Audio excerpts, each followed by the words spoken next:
Hi, this is Bennett, the author of The Power of Influence and The Power of Storytelling.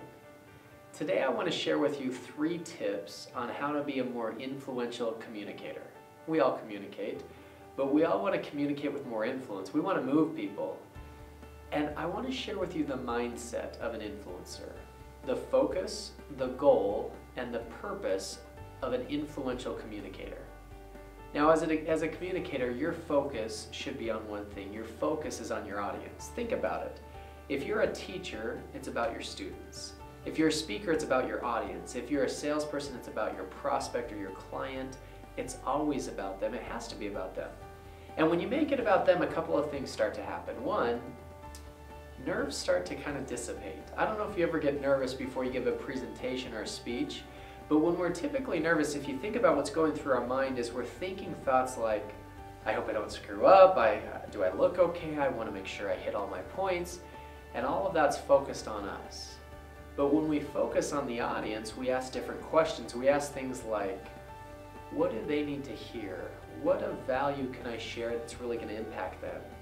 And there's a different feeling. It allows us to just focus on being as opposed to being caught in our own mind. We all do that. We psych ourselves out and we get focused on the wrong thing. Part of that is because we have the wrong goal. You see, most of the time, think about it, if you're going to give a presentation one-on-one, over the phone, to a large group, in a webinar, it really doesn't matter. Most of the time, anytime we approach a presentation or a speech, we have one goal, and that goal is perfection. Right? We want to be perfect. We want to just knock it out of the park. We want it to be a home run.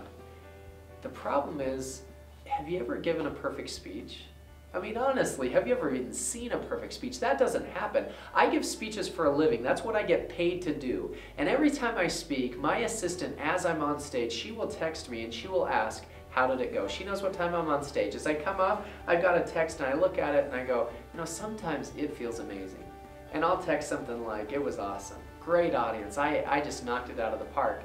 And then we'll get video footage of a lot of those speeches, and I'll go back and watch the video footage and go, that is not the same speech. I mean, what happened?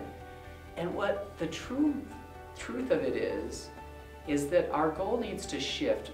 It shouldn't be perfection, that's about us. Our goal rather should be connection with the audience. Because when you make it about them, if your focus is on the audience, then your goal is connecting with that audience. When you connect with an audience, all the imperfections don't matter.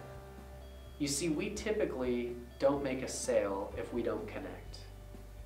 People don't usually adopt your ideas if you don't connect. If we want to move people, we need to connect. If we want to influence people, we need to connect. And so our focus is on the audience, which means our goal is not perfection, it's connection. So then the question is, what is your purpose? Your purpose is one thing. Your purpose is to engage. What does it mean to engage? It means you want to grab their attention and make them part. You see, we do a lot of talking at people when we should be talking with people. We need to move away from giving presentations to having conversations. See, a presentation by definition is a monologue. It's one person talking. But a conversation is a dialogue, there's back and forth.